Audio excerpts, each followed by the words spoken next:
Prosipatra nga ndi one of the committee members akakiiko akakwasaganya ensonga z'okuziika muganda waffe Nicholas Mpire abangi gwe bamanyinga Messi Bontwe, formerly of the Amarula family.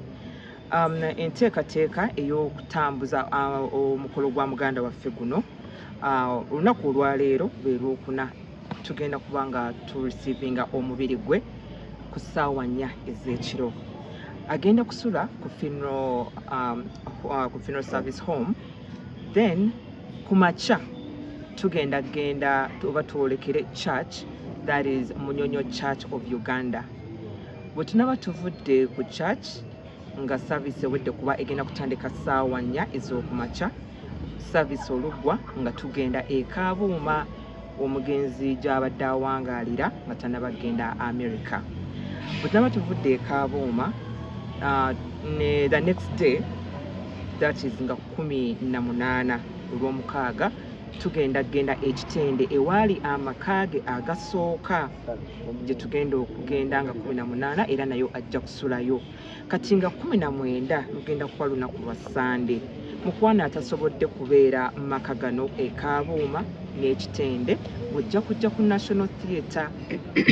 Nsuubira nti kifo kiri convenient eri buli omu, era bwe tugenda okulabira omugenzi oba omubiri gw'omugenzi guno, kubanga abadde si Messi omwereere wabula Messi abadde mu entertainment field oba industry, era ng'abantu manyi abali mu entertainment field bandyagadde okumukubako eriiso evvannyuma.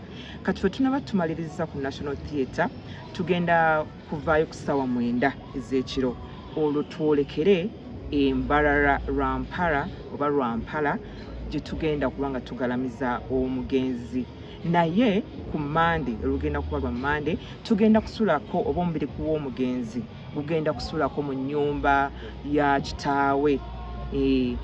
Tusuleyo nayo ennaku z'omwezi 21 tube nga tuziika, era kifo kiri kumpi awo wennyini, si wala, kiriraanidde ddala, tewali na distance eriwo, just a few steps or meters tube nga tubeera mu kifo ekyo we tugenda okubanga tukwasaganya amaziika oba okuziika kwa muganda waffe Nicholas Mpire aka Messi Bontwe. Bwekyo bwe tugenda okutambuza program ey'omukolo gwa muganda waffe, then ebisigadde ndowooza baganda bange bano bajja kuba bongerako nga era bamubalaba wano. Tugenda kutandika ne mwami Mubawala. Tubuulire ku nteekateeka bwe zibadde okuva ebweru kuba yakomyewo. Sina kindi n'okwebaza ku bannayuganda babadde nabo okulaba nga muganda waffe akomawo. Enteekateeka ezibadde mu US, okusookera ddala nga Vice President, tutuuse okwebaza kwange eri bannayuganda abawangaalira mu US. Bwe twakuba omulanga nga muganda waffe afudde, bagwanukula ne tusobola okukolektinga ssente ezikomezaawo Messi ku butaka nga tewali kwesikamu. Ebiseera ebisinga abantu bafiira eyo e Bulaaya nga tamanyiddwa, ne tustruggolinga ne maiti okulaba ng'ekomawo, naye ekya Messi tukyebaliza Katonda tekyatumenye. In 1 week twali tufunye ssente zonna ezigenda kukola ezikomyawo Messi n'ezigenda okuziika Messi, okulaba wezimuzimbira ennyumba ye ey'olubeerera. So tubeebaza mwenna, buli yatoola, buli yakola kyonna ekisoboka. Ate ne neebaza ne ttiimu ya wano nagenza okutuuka nayo nga erina omulimu munene nnyo gwekoze okulaba nga muganda waffe aziikibwa mu kitiibwa, era tubeebaza. Y'ensonga eyo gye tuliko. Waliwo abakyali ebweru abagenda okujja abamu bajja kutuuka ndooza nga ku Sande basobole okuwerekera muganda waffe Messi.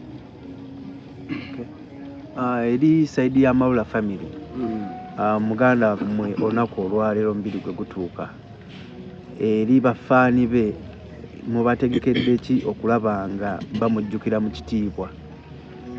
Of course, era nti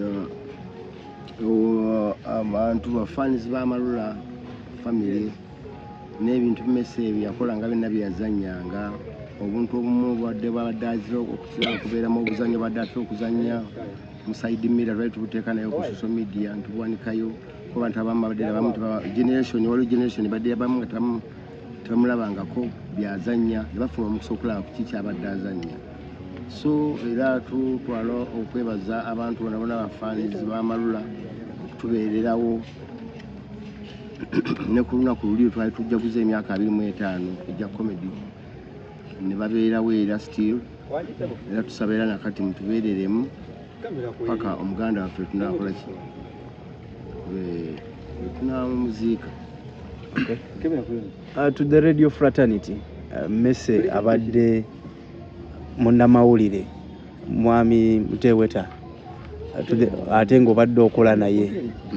To the radio fraternity muteeseteese mutya okulaba nga munnamawulire munnaffe awerekebwa mu kitiibwa?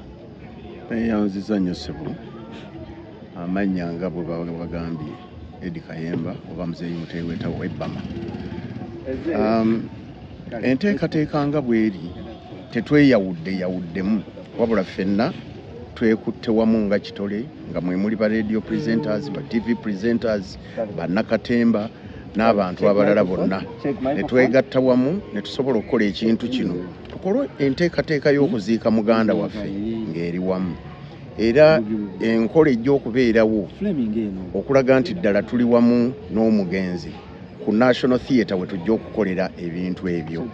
Azannya katemba amuzannye, tetugenda kabira Messe wabula tugenda kujaguza ebbanga lye tumaze naye ery'obulamu bwe Katonda bw'amuwadde mu nsi muno. Whereby nti tujja kuba tulaga ku bimu bye yakola, abasobola okukola katemba live bamukole, abayimba bayimbe, kwega tujaguza obulamu bwe Katonda bw'amuwadde mu nsi muno.